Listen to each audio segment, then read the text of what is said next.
Katanya Rumi, cinta menjadikan sesuatu tampak menawan. Namun yang tampak menawan tak selalu menyebabkan jatuh cinta.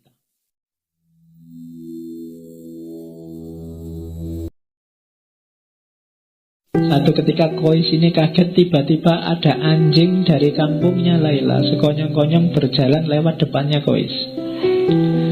Kois mengikutinya karena dia ingin segera ketemu Laila. Jangan-jangan ini bisa mempertemukan aku dengan Laila. Di tengah perjalanan Kois melewati sekelompok orang kampung sedang sholat. Mungkin anjingnya lewat masjid mungkin. Tapi Kois tidak lihat mereka karena Kois sedang konsentrasi mengejar anjingnya.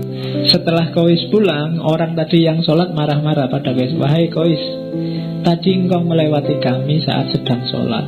Kenapa kau tidak ikut sholat dengan kami? Kok kamu tidak lihat kita sholat, kamu lewati saja?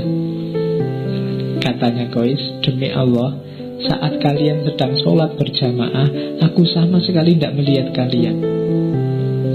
Kenapa? Hatinya hanya fokus pada anjing dan yang dia cintai, Laila. Siapa tahu anjingnya bisa mempertemukan dengan Laila. Bila kalian benar-benar cinta pada Allah sebagaimana diriku cinta pada Laila, pasti kalian tidak melihat aku.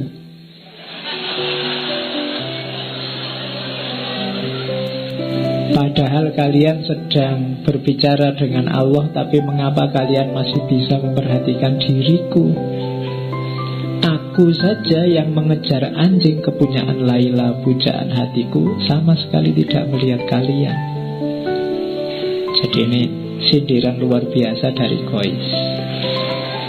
Ya, aku aja cuma anjing aja sampai lupa sama kalian. Kalian sama Allah loh, masih bisa. Iya, sibuk sama diriku. Itu sindirannya Kois pada orang-orang. Ada lagi ini cerita. Jadi suatu ketika di rumah Laila diadakan pesta. Semua warga desa diundang. Majnun yang tidak diundang menyusup saja masuk. Sampai di dalam rumah dia lihat loh, orang-orang kok antri. Dia juga ikut antri.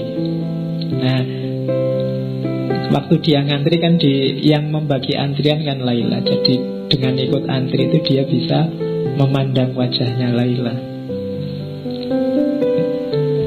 Waktu pas dia dapat antrian, Laila ini tidak ngasih makanan ke Kois, tapi malah piring yang untuk Kois dibanting sampai pecah. Wow, keluarganya Laila seneng. Alhamdulillah Laila sudah sadar sekarang. Orang-orang seneng semua, tapi ada orang yang lihat, ini Kois kok tidak sadar. Kois kok juga ikut-ikutan seneng. Terus ditanya sama orang sedekat Kois, Kois, kok kamu malah tersenyum? Kamu kan habis dipermalukan di depan semua warga desa. Kenapa mukamu masih senyum? Kois malah heran, loh kapan saya dipermalukan? Tadi waktu Laila mecah piringmu. Kois jawab, oh enggak begitu, kamu salah paham. Laila itu memecahkan piringku tujuannya hanya satu, agar aku ikut antrian lagi. Kalau aku ikut antrian lagi bisa ketemu lagi, kita bisa berlama-lama saling memandang, sehingga rindunya bisa terobati. Jadi rahasianya di situ. Ya, ini sebenarnya sindiran bahwa kalau Allah ngasih kamu susah, kalau Allah ngasih kamu ujian, kesulitan, itu mungkin karena Allah ingin dekatnya lama sama dirimu. Kalau doamu lama tidak dikabul-kabulkan, mungkin Allah suka rindu mendengarkan suaramu terus. Jadi jangan salah paham dulu. Makanya cintailah Allah, dekatilah Allah dengan rasa cinta, maka kamu tidak akan kecewa, tidak akan mengeluh, tidak akan putus asa. Karena banyak rahasia di balik itu. Nah itu rahasia cinta ilahi. Kayak Laila yang banting piringnya Kois itu, kalau dilihat biasa saja kelihatan, wah ini tega sekali sama Kois. Tapi Kois yang ngerti rahasianya malah tertawa. Orang kampung yang tidak tahu dia sorak-sorak, dianggap wah Laila sudah sadar, padahal tidak. Oke. Terus suatu ketika Majnun ini sakit.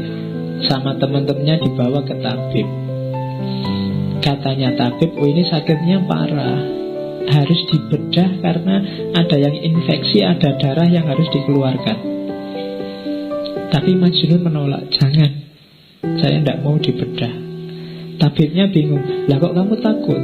Selama ini kan kamu keluar masuk hutan sendiri, macan tidak takut, apalagi binatang buas tidak takut.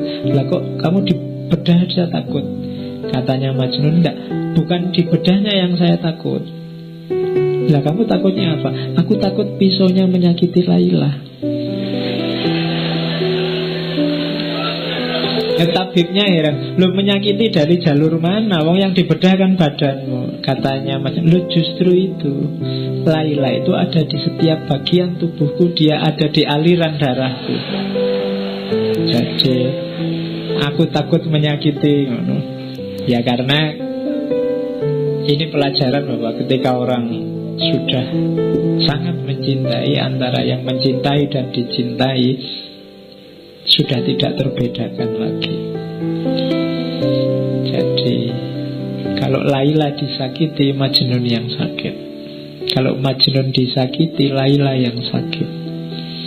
Jadi ketika Majnun dibedah, yang dikhawatirkan oleh Majnun adalah sakitnya Laila. Kenapa? Kalau Laila tahu Majnun dibedah, dia yang sakit. Itu yang dikhawatirkan oleh Majnun. Kalau orang yang kamu cintai sedang disakiti apa dia, ini kan kamu juga tidak terima sakit. Nah, itu yang tidak diinginkan oleh Majnun. Makanya jangan dibedah. Aku takut apa? Kenapa? Di setiap aliran darahku ada Laila. Kalau aku disakiti, Laila juga sakit. Oke, ini pelajaran cinta selanjutnya.